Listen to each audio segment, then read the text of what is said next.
Bonjour chers tous, bonjour chers compatriotes africains, bonjour à toute la diaspora d'origine africaine à travers le monde où vous êtes, bonjour en Guadeloupe, en Martinique, aux Amériques, partout où vous êtes, bonjour à tous les Kémites, bonjour à tous les combattants pour une Afrique libre et prospère, souveraine. Voilà, je tiens à glorifier le Dieu de nos ancêtres, comme on l'appelle chez nous, à Congo Diantotela, Nzamyampungu Tulendo. Tukanukalunga, Makongo. Voilà. Mama Wandombi. Comme nos ancêtres en Égypte l'appelaient Amon-Ra. L'innommable, l'insondable, comme on l'appelle au Rwanda aussi, Imana. Nzapa en Centrafrique, Ngakola. Alors, c'est l'été, presque, hein? On est presque le printemps, bon, on va dire c'est le printemps.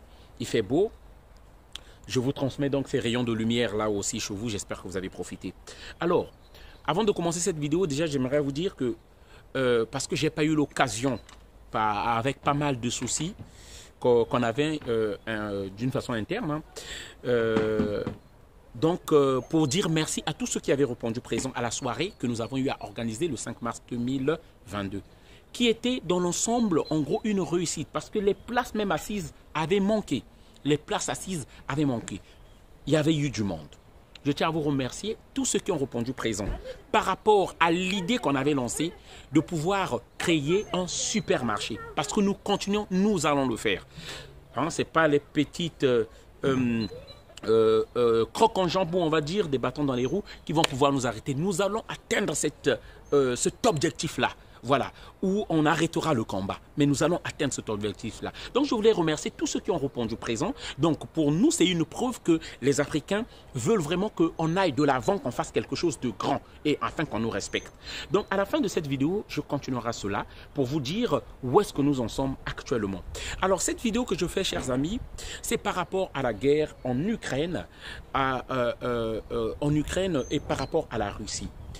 Désolé.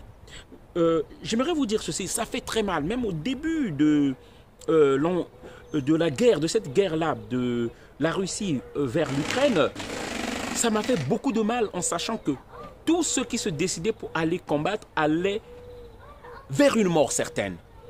Devant l'ours russe en furie, ils partaient à une mort certaine. Je vois les dégâts que la Russie est en train de faire. Des supermarchés rasés, des enfants qui meurent. Je vois tout ça. Ça fait beaucoup de mal.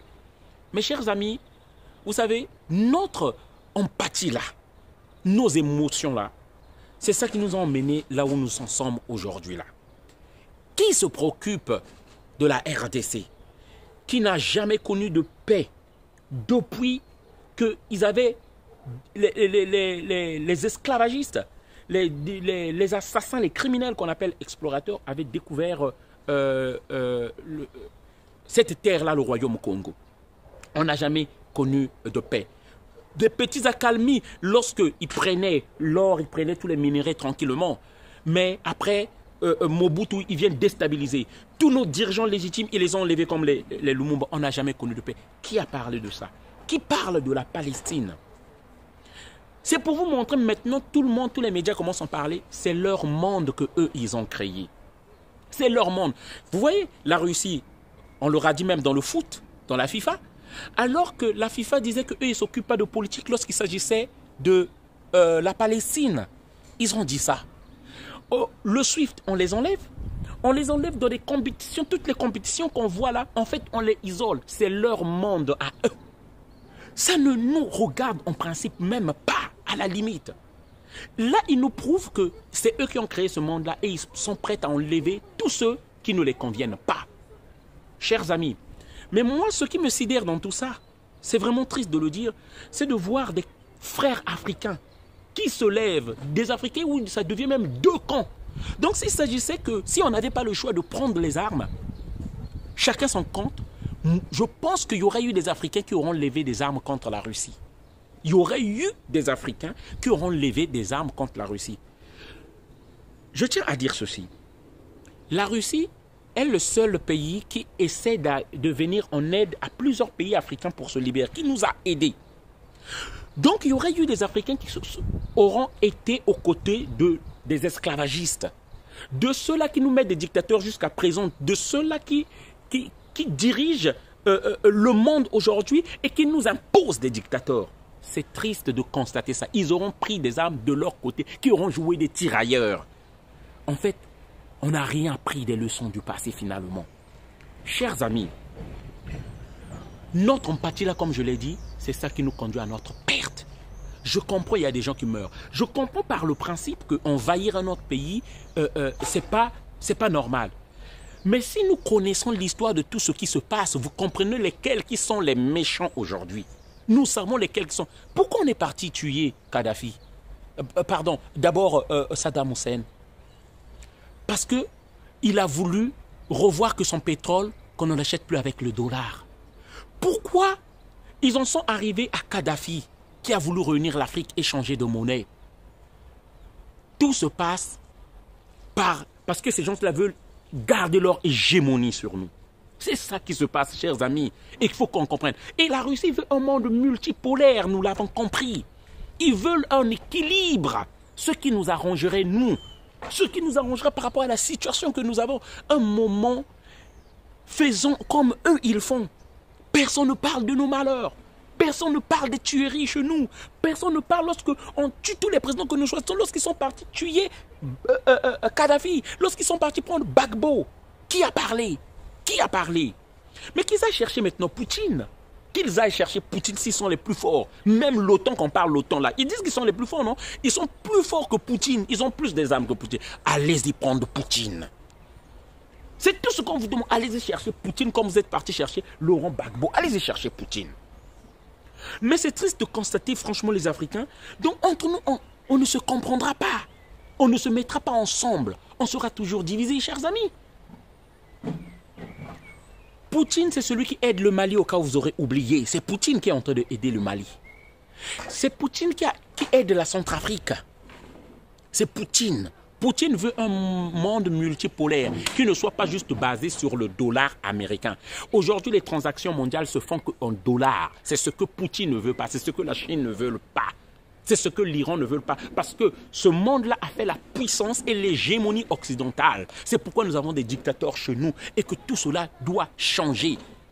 Tout Africain qui réfléchit devrait comprendre ça.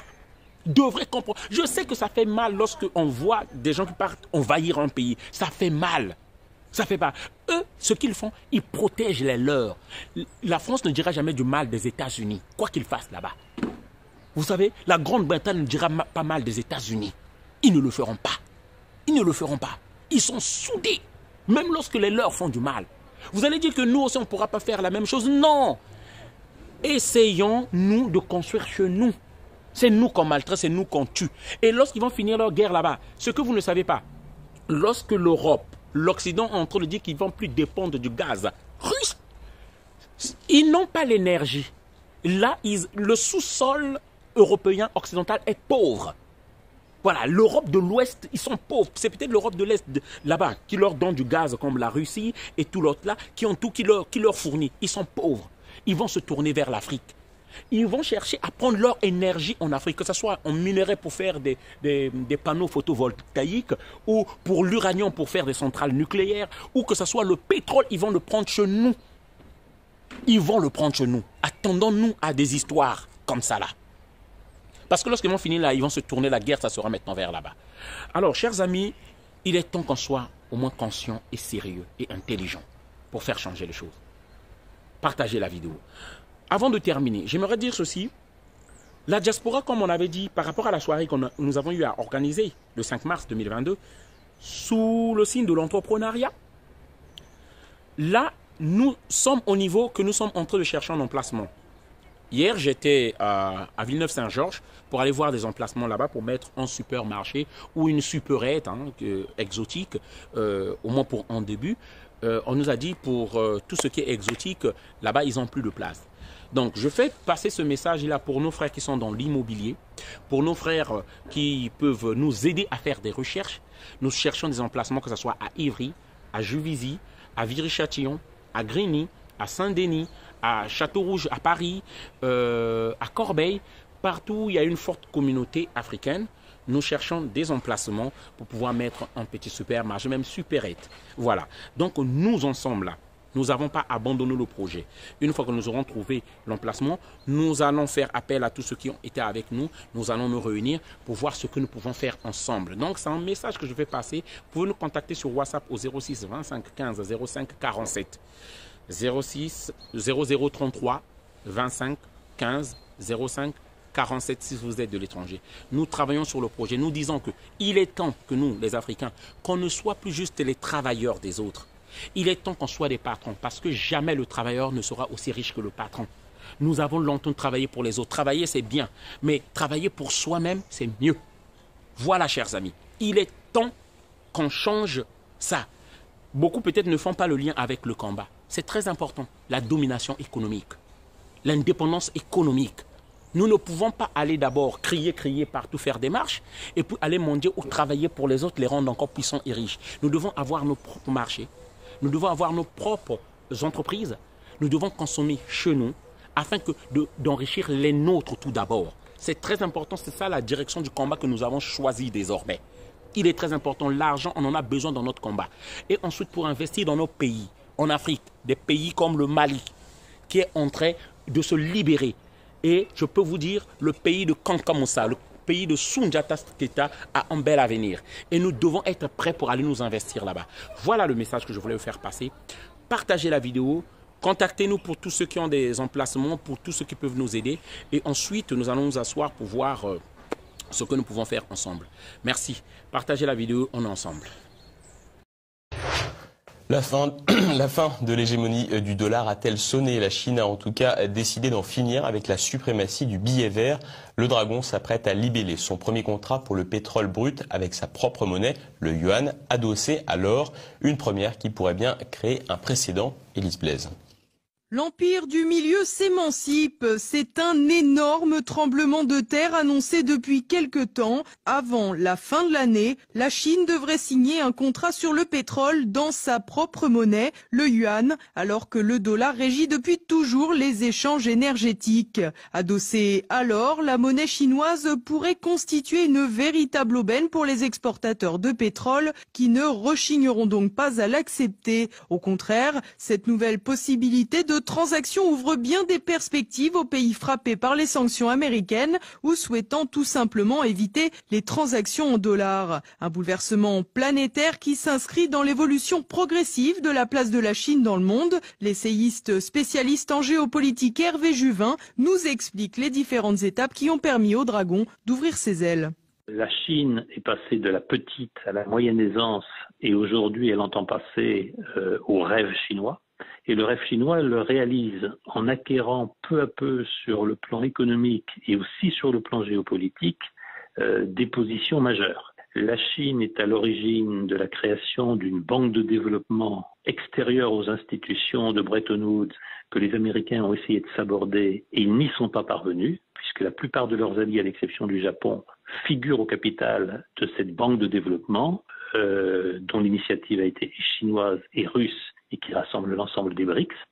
La Chine a créé il y a maintenant 2 ans un marché de l'or physique totalement indépendant des marchés américains et londoniens qui contrôlent, il faut le dire, qui manipulent les cours de l'or. C'était une autre décision très importante parce qu'elle peut préfigurer un nouvel ordre monétaire mondial à venir. Puis leur troisième décision très importante, c'est de promouvoir les règlements de l'énergie, en l'occurrence du pétrole, en yuan. Bien au-delà de ces transactions, ce bouleversement monétaire représente un véritable danger pour les États-Unis, dont la stratégie reposait sur une ambition claire, contrôler l'ensemble du système énergétique mondial, a fortiori du pétrole. Hervé Juvin nous rafraîchit la mémoire.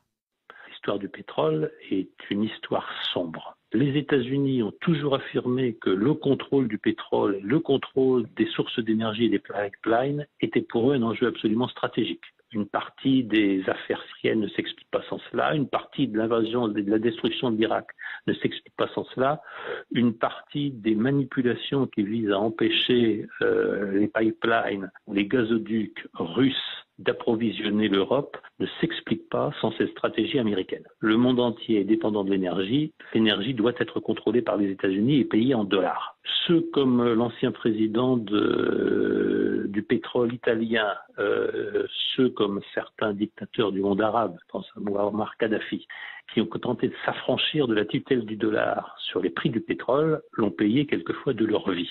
La Chine a donc un lourd défi à relever, mais si l'initiative est menée à bien et qu'une alternative au dollar se développe, le règne américain s'effritera peu à peu et c'est le monde entier qui pourrait se recomposer.